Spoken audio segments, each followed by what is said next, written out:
We are about to embark on an immersive journey through the corridors of our minds. Stand by as we prepare for departure.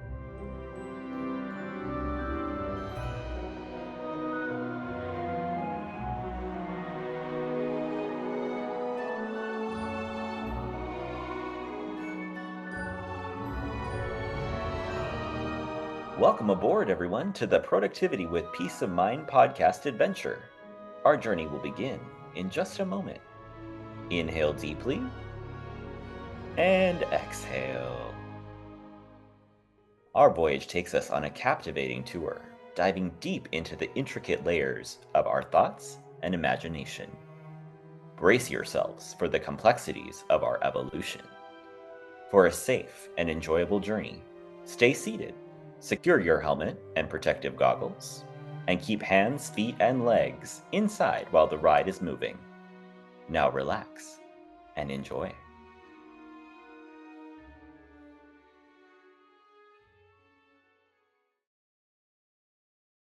What if I told you that understanding ourselves better actually leads to improved synergy with our teams, better relationships in our lives, and an increased overall productivity in all areas?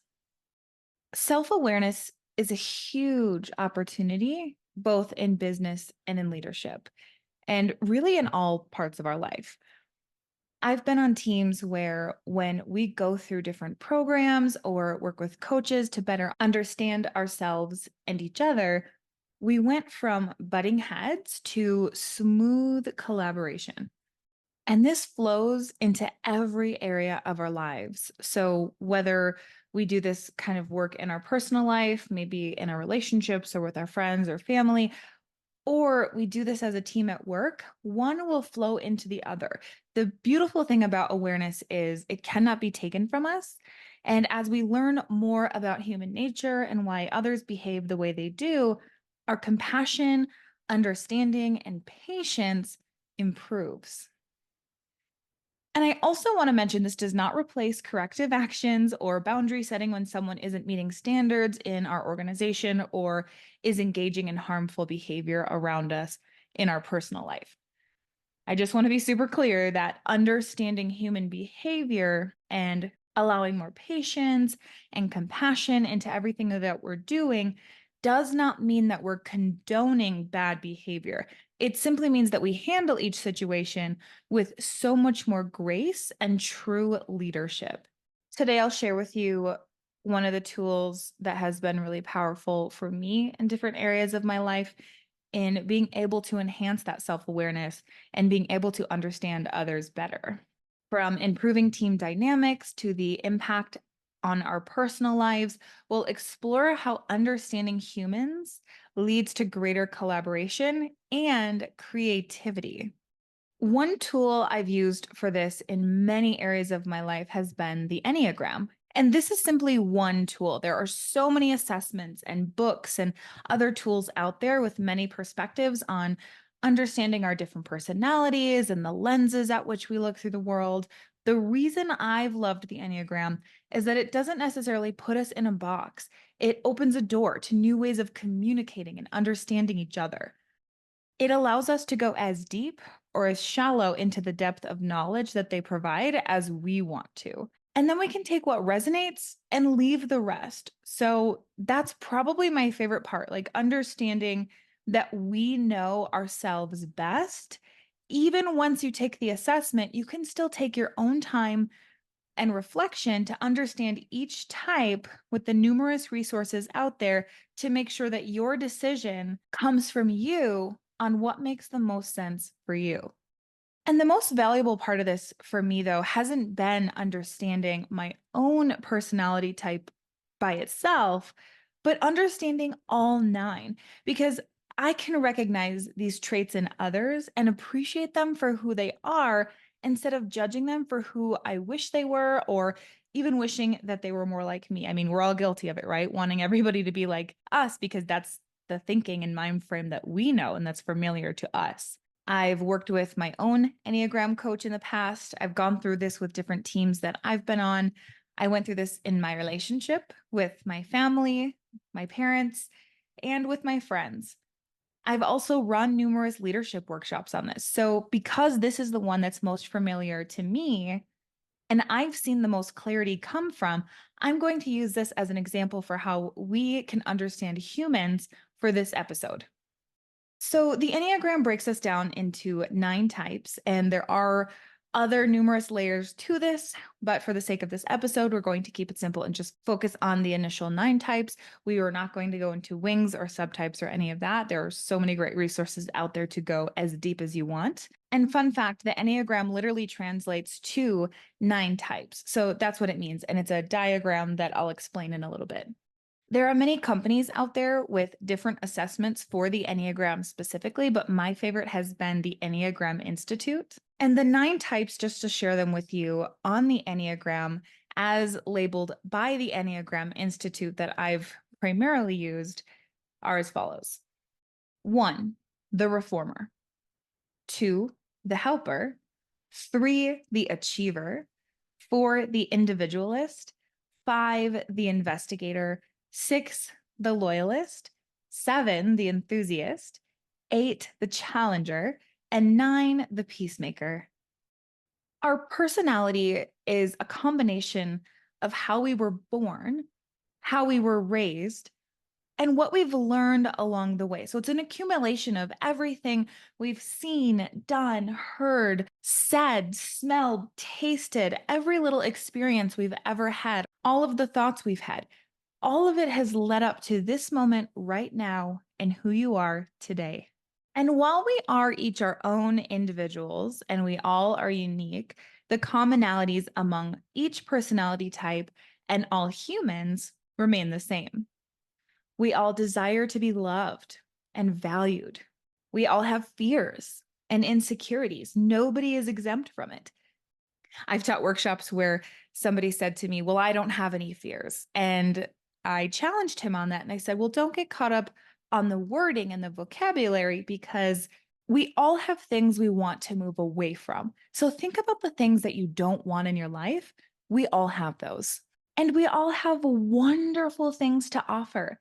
Another thing I hear a lot is, "Did I get a bad one? Was my type the bad one?" And there is no bad type. And deep down, we know this. Every single personality type in the world is needed. And the world would not be what it is, and we would not be able to grow and evolve the way we do if everybody were the same. We need all of the different types. And then we all have blind spots and areas of opportunity. So there are pieces of us where at a certain point, that's kind of just who we are. But there's also opportunities where we can take something, reflect, and find ways to improve little by little. Ultimately, this is an opportunity to better understand ourselves and each other. It's not a reason to make excuses for poor behavior or choices. When we learn our blind spots, we can grow beyond what we thought was possible. So, I did see somebody once where they were like, "Well, I'm this type, so I'm just showing up this way, and that's how it is." That's not the point. Some people may react that way, but they may not be the people that we want on our team or in our life. The point is to understand, to have clarity, to practice the compassion, and continue to grow. At the end of the day, you truly are the only you there will ever be. Over the years, as I've gotten to know the Enneagram, it has impacted so many areas of my life and relationships. Years ago, when I was working with a couple of 8s on the Enneagram, they were challengers. And by the way, I'm a 1, the reformer. Before going through the Enneagram together, we didn't necessarily understand how each other were handling stress and showing up during stress and why. So for the 8 or the challenger, in an unhealthy space or under a lot of stress, they may come off as demanding or aggressive. And the 1 can show up as needing to be right or needing to control what's going on. But when you look at the lens that a challenger looks at the world through, they have this greater vision that they're so passionate about and they care so much about. And that's why they're showing up as this, just plowing through to get to that goal. It has nothing to do with us. We are not the target. And helping us understand that helps us actually just love that person unconditionally and appreciate who they are. And for the reformer, one of the greatest fears is being a failure and being wrong and doing things wrong. And so that's why under stress, they can show up as needing to be right or prove themselves, even if it doesn't make sense or doesn't actually matter in the grand scheme of things. That's what's happening under stress for their own survival. And so, this understanding of each other and how that's showing up, where their behavior is actually coming from, and how it really has nothing to do with us allows us to step back and then move forward without the drama. I also went through this with my parents one weekend, a long weekend. They came and visited me while I was living in Georgia. I feel like we got closer than ever, having those deeper and meaningful conversations together and understanding how we as humans have shown up and how our experiences that we've had have attributed to that. Having a strict perfectionist and an impatient achiever as parents created two contradicting ideas in my own brain. I wanted to do everything fast and get a ton done, but then I would also beat myself up when I wasn't perfect. For most of my life, I fought this seemingly incurable fear of making mistakes and being a failure. I was so afraid for people to see me fail. And my personality kind of contradicted itself for a long time because I wanted feedback so I could be better. And yet I would then criticize myself harshly when I received it or not react in the best way. Negative feedback from others was kind of that final straw where I would break down. Eventually, I reached a place within myself where I was ready to show up, be messy, and be fully seen where I could serve in a way I was meant to without worrying about how much was I getting done or making it all perfect. And of course, those tendencies are always there. But as we grow in awareness and as we can integrate some practices into our lives, we continue to grow for the better. And I even made my current partner do the test as soon as we started dating because I wanted to understand and love him better. But what's funny is he resisted it initially.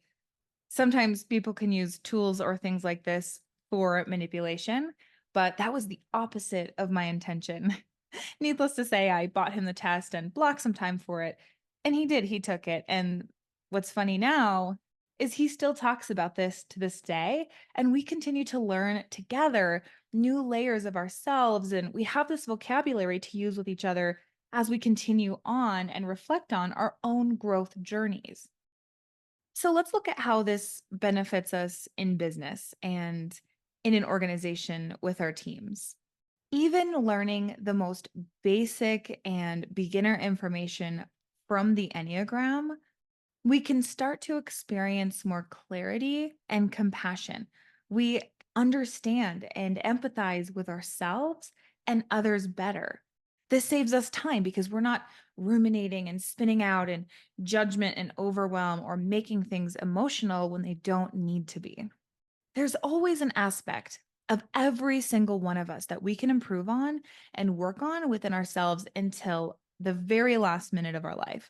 However, understanding the makeup of a person and kind of what makes them tick can also release some of this frustration of not knowing why they do certain things or why they communicate in a certain way, especially when it comes to stressful situations or if they're in a less than healthy space. Because when we do this as a team and we have this compassion and understanding, we start to complement each other's strength and weaknesses, which does lead to more creativity and productivity. And they're actually getting more done because, again, they're not getting stuck in any of that negativity or drama in their own minds. It encourages the team to work better together. They stop feeling like a target of each other's behavior and instead practicing their own compassion and working faster and stronger toward a common goal. For example, I've seen team members learn that they're not actually disinterested in what you have to say in the meeting. They just prefer a faster and more exciting pace and can better serve on different meetings or projects to then maximize what they have to offer. I've also seen team members who previously were seen as outsiders, and all of a sudden they're more accepted as the team realizes that they simply communicated differently and less often and prefer to reserve their energy to themselves and were, in fact, actually entirely engaged in taking in every word the team was saying. There's always so much more underneath that we're not seeing. It's up to us to go figure it out and learn each other better. We each have a lens in which we look at the world through. And when we understand each other's lenses, we start to collaborate so much better and more effectively. Things stop being personal and we stop playing the victim to other people's behavior. Even outside of work, this can have such an impact on our personal relationships, whether it's friends or romantic relationships or families. It improves our communication with each other and the empathy that we're feeling for each other. It allows us to have much more fulfilling relationships. At a workshop I ran for a group of friends and their partners on the Enneagram, we were able to open the door to have even deeper conversations with each other, even though we were already close and already very open. We went even deeper on how we were showing up and how we were handling the things that we were facing in our own lives and in our own growth journeys. One friend understood why it took so long to trust other people in her life. Another opened up about how she feels the need to investigate everything thoroughly before feeling safe and comfortable in a situation or with anyone else.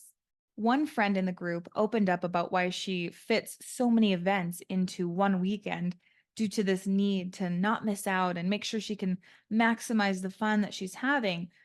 It even gave me the understanding of why she left as soon as the event was done to make it to the next dinner without judgment, but instead compassion for her and understand how she was seeing the world. And believe it or not, the ability to understand humans, especially when it's done as a collective, improves our creativity and our productivity overall. All of a sudden, we're practicing more open mindedness, understanding new or different perspectives, and we start innovating in our own lives. We can change what we want about ourselves and our lives, but we cannot change others. And learning to love them as they are opens up our own brain space. We start to see more teamwork, better communication, and increased productivity. So I would start by checking out the Enneagram assessment or any other tool out there that you have heard or learned about and have heard great things. Do your research. There's so many good ones out there. And again, if you check out the Enneagram, the one I have learned to prefer is the Enneagram Institute. But again, do your research, find the one that works for you. And now I want to do a quick and brief rundown of the different personality types and how they show up and how they look at the world. This will allow you to reflect on yourself and those in your life, particularly someone you might be butting heads with currently. And if you go take the test, I encourage you to come back and then listen through this portion of the episode again to reflect on which one resonates most for you based on the test results that you get. Each one will come back with a number. And so you might end up looking at maybe your top three and reflect back on how much of those are resonating. There is always one dominant type that we all have, even though each of the 9 types all have human characteristics that all of us have within us, but there's kind of a ratio to that. So there is one dominant and primary type we each have. So remember, you know you best.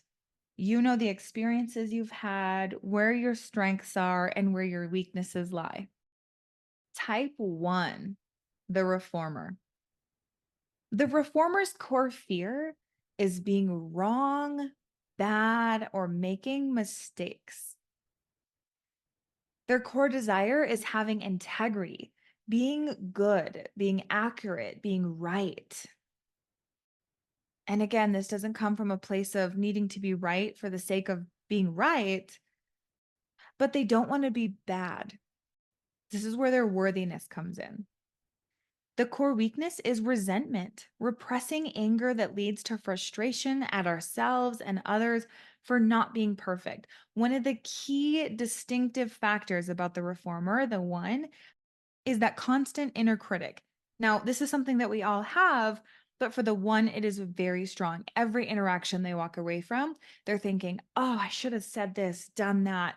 I did this wrong. Oh, like it's a constant, like beating themselves up until we work on this to let some of that go. And the core longing is to be good. When the reformer is healthy, They become extraordinarily wise and discerning. They're accepting of what's happening around them. They become very realistic, understanding the best action to take in each moment. They show up as humane, inspiring, hopeful, speaking the truth. Under stress is when they start becoming afraid of making a mistake. They want everything to be consistent with their ideals and what they think should be. Everything gets very orderly, more so than normal and well organized, but impersonal. So they're almost emotionally constricted. They become rigid, keeping their feelings and impulses in check. Oftentimes, this shows up as being a workaholic, overly punctual, meticulous, and hypercritical of everything and everybody around them. Number two is the helper. Their core fear is being underappreciated, rejected, needy, or thought of as worthless. Their core desire is to be valued and appreciated. So they really want people to notice and appreciate the good that they're doing. Their core weakness is pride, assuming that they know other people's needs better than they do, almost being too helpful in order to feel appreciated. So they're really outsourcing their own worthiness in order to feel good about themselves by helping others. And their core longing is to be needed and valued. So, above all else, they want others to value them for what they're doing for them. When they're healthy, they will show up as deeply unselfish, humble, and altruistic. So, all of a sudden, they're giving unconditionally, loving without exceptions, both for their self and others. They really feel into and live into that privilege of being in the lives of others versus needing to prove themselves. Under stress is when they start to become almost overly intimate and intrusive, kind of forcing their way in. They need to be needed, kind of hovering over you, maybe meddling in business they don't need to be in, or controlling in the name of their own acceptance. They want others to depend on them. They give, but expect in return instead of giving without expectation of getting anything back. They might be sending double messages or becoming enveloping or possessive. A lot of times here you'll see codependency, self sacrifice, almost not being able to do enough for others. They'll wear themselves out for everybody else, creating the need for themselves to fulfill. Three, the achiever. The achiever's core fear is failure, being thought of as incompetent or worthless, being or appearing as unsuccessful. So you'll see a similarity here between the achiever and the reformer. While the reformer doesn't want to be wrong or bad, the achiever doesn't want to be a failure. I actually personally scored very high on both the one and the three, and how I was able to differentiate which one was my true dominant with my Enneagram coach was by looking at how the one would really rather have it be perfect, and the three just wants to get a ton done, and done is better than perfect in their eyes. And while both have some truth for me, deep down, I want it perfect more than anything. I want it done right. And the achiever's core desire is to be admired and appear successful. Their core weakness is deceit. So they might shapeshift or be who you want them to be when you're together in order to earn your admiration or appear successful. Oftentimes, the three might not exactly know who they are because they're so busy showing up in each new scenario for whoever each person wants them to be. And deep down, their core longing really is just to be appreciated for who they are. So, a lot of the self work of the three is understanding who they actually are so they can start embodying that, being that, and then be appreciated for that. A healthy three is self accepting, inner directed, authentic. They become everything they seem to be. Like they truly embody who they are. They're modest and charitable, humble, and have a fullness of heart that starts showing up. They become much more gentle and philanthropic. So they start to give and not just focus on their own success. While under stress, they may be more image conscious, highly concerned with how they're perceived by others. They'll begin to kind of package themselves in this pretty little box and in accordance to the expectations of others or what they think will be accepted in order to be seen as successful or be successful. They're pragmatic and efficient, but also kind of premeditated, losing touch with their own feelings beneath this smooth facade they're putting on for everybody else. They might have problems with intimacy, credibility, or this sense of phoniness might submerge or lack of knowing themselves. Type 4 is the individualist. Their core fear is to be emotionally cut off, ordinary, flawed, or insignificant. Their core desire is to be special, individualistic, and authentic. Their core weakness is envy. They kind of have this feeling that something's missing that everyone else has that's not within them. They feel tragically flawed or misplaced. And their core longing is to be seen. They want to be valued as they are, which is special and unique. When they're healthy, they are amazingly creative, expressing themselves in both a personal and universal way, possibly through art or other ways of being creative. They're inspired, self renewing, regenerating. They're able to transform all their experiences into something valuable and become very creative in everything that they're doing. A lot of times you'll see our artists and creatives as the individualist. Under stress, they start to internalize everything in order to stay in touch with the feelings that they're having. They can take things a little bit too personally and become a little bit too self absorbed and introverted. So all of a sudden, everything is just going within and they're living in their own head a little bit too much. They can be moody and hypersensitive, shy and self conscious. They struggle to be spontaneous or kind of get out of themselves or get out of their own mind. And they withdraw to protect their own self image or buy time to sort their own feelings out. And number 5 is the investigator. The investigator's core fear is that their energy or their personal life will be depleted by others who are needy or demanding of them. They do not want to be incompetent or intruded upon. So they will protect their energy and their resources fiercely. Their core desire is being capable and competent and knowledgeable. Oftentimes, you'll see the investigator as the person who is a fierce learner. They are constantly reading and learning everything, not really outputting, but always inputting. And the core weakness is avarice. So, greed and holding on to the resources that they have, physical, social, emotional, out of fear of being depleted. So, they might have 5 different friends that know 5 different parts of the same story, where it's not in a sense of deceit or a lack of truth, but they're only sharing the little bits that are necessary for each person to know without giving away too much of themselves. And their core longing is that their needs aren't a problem. When the investigator is in a healthy space, they become visionaries. They can broadly comprehend the world while making an impact at the same time. They're more open minded. They take things in the whole and grander picture. They're really able to zoom out and see things in its true context and see what's actually happening.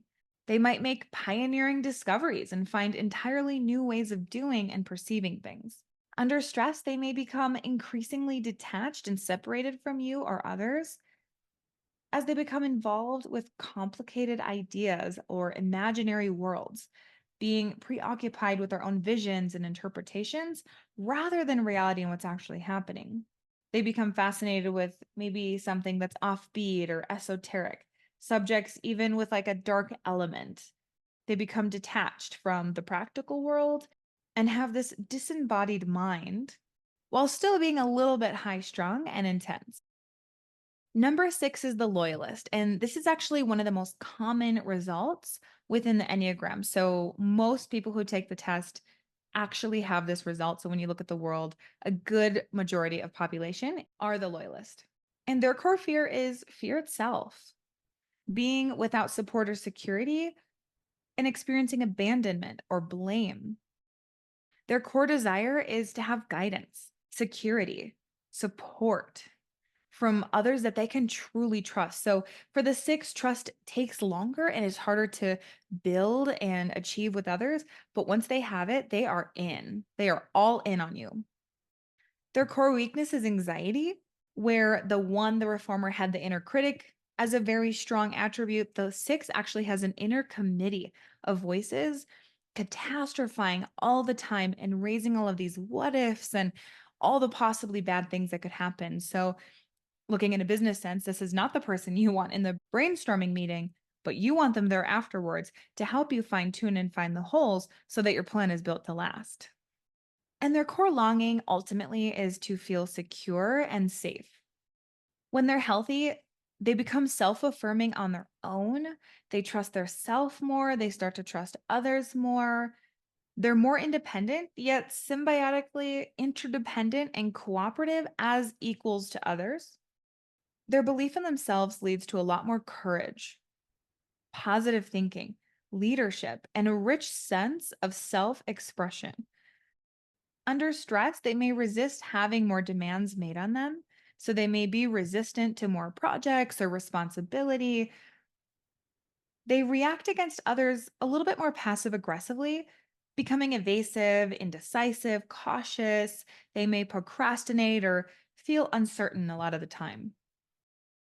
They're highly reactive, anxious, tendency towards negativity, giving these kind of contradictory mixed signals. They have this kind of internal confusion that makes them react a little bit unpredictably. And the seven is the enthusiast. Their core fear is FOMO. So they do not want to be trapped in emotional pain, boredom, or deprivation. Their core desire is to be content, fully satisfied, and happy, which is ironic for the seven because they're the person that is really excited for the next thing, the next thing, the next thing. And they always want it to be fun and shiny and exciting. They never want to run out of things to do. Their core weakness is gluttony. They constantly chase those new experiences to fill up this insatiable desire for that excitement and contentment. And their core longing is to be taken care of. When an enthusiast is in a healthy space, they start to experience life with more depth, allowing them to feel more deeply grateful and appreciative for what they do have. They become awed by the simple wonders of life. They feel more joyous and ecstatic, like truly joyous, not just chasing the next thing, but enjoying and appreciating where they're at. Under stress, they start to show up as unable to decipher what they actually need. They become more hyperactive. They lose the ability to say no where they think they do. It becomes a lot harder to say no, especially to themselves. They'll throw themselves into constant activity, uninhibited, doing and saying whatever comes to mind. They'll storytell, be more flamboyant and exaggerated. They might become more witty. They might, perform for you. The fear of being bored really sets in here. It's this perpetual motion, but with too many things. So many ideas, but very little follow through or follow up. And the eight are challengers. Their core fear is being powerless, vulnerable, weak, or controlled. Their core desire is to protect themselves and their loved ones. These are the ones I was telling you about where they have a greater vision. A lot of times you see the eight as a leader or an entrepreneur or business owner, leading the way, paving the path, going their own way. They may have a hard shell externally, but inside there is a softness where they care so much about their people, their vision, and their dreams. Their core weakness can be in excess, constantly desiring power, control. They can appear aggressive in order to get what they want, but again, it's remembering that that greater vision of what they wanted is what they're going after. So for an eight, the awareness comes in to understand, how can I work on how I'm perceived when I am going after a vision? And the core longing is not to be betrayed. A healthy challenger becomes a lot more self restrained and generous. They're merciful and patient. They start to master their self through surrender to something greater than them. They're more courageous, willing to put themselves in serious jeopardy to achieve that vision and have that lasting influence. And they may even achieve true heroism and historical greatness. Under stress, though, is when they begin to dominate their environment, sometimes including others. They want to feel that others are behind them, supporting their efforts. They can come off as a little bit boastful, forceful, or expansive. They might be proud, egocentric. They want to impose their will and vision on everything, not necessarily seeing others as equals or treating them with respect. And last but not least, despite what they may think, the number 9 is our peacemakers. Their core fear is tension or conflict in relationships, feeling overlooked or shut out. So they might put their feelings and desires aside for the sake of everybody, for the sake of the community. Their core desire, truly, though, inside, is to have inner peace, which is why they're willing to sacrifice their own desires for the greater good. Where their core weakness shows up is categorized as sloth, tending to maybe doze off or live in this happy space or kind of this fantasy in their own mind, avoiding stress or losing their own momentum for their own passions and abilities. They'll remain easygoing and not very assertive to their opinions in order to keep that harmony with everybody else. This is a personality that tends to be forgotten or allows themselves to be forgotten. But at the core, they long for their presence to matter. When they're healthy, they become more self fulfilled and independent. They have a great sense of calmness and contentment because they're present to themselves versus in this fantasy bubble in their own mind. As they become more one with themselves, they're able to form more profound relationships. They get to feel intensely alive, fully connected to themselves and to others.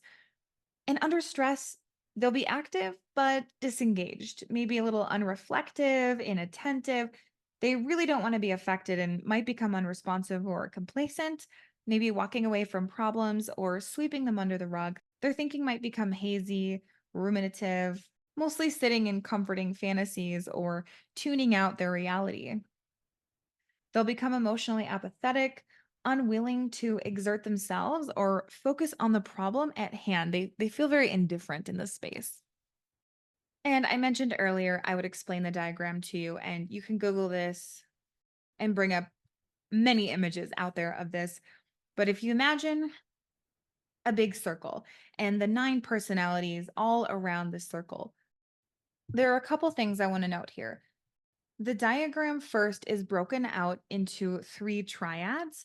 So you have the gut, the heart, and the head. So this is primarily where we operate from. So operating from the gut, we have our challenger, our peacemaker, and our reformer. So they live from a place of intuition and trusting their gut.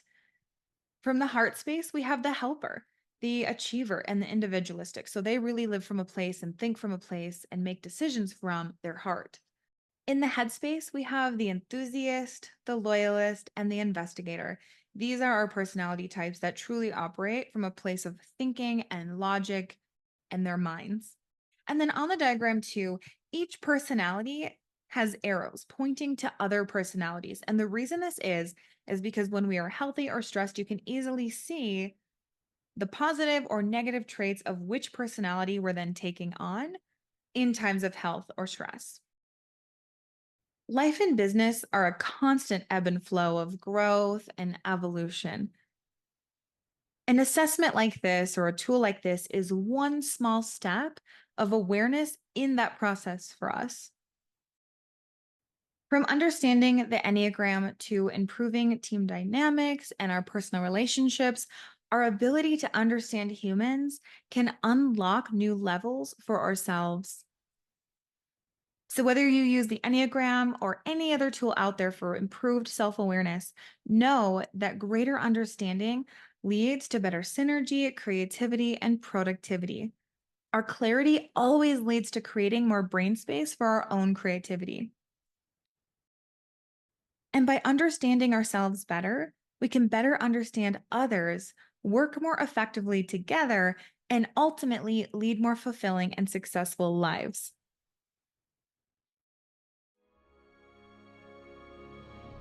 Thank you for braving the inside of your mind with me.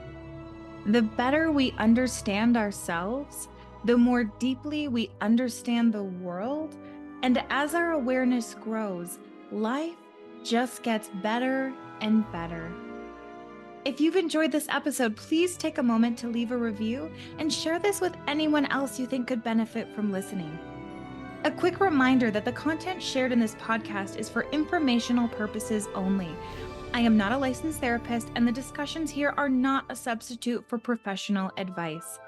If you're dealing with a specific issue or need personalized guidance, please consult with a qualified professional. Your well being is important, and this podcast is simply a platform for sharing insights and experiences. I appreciate you spending this time with me. Until next time.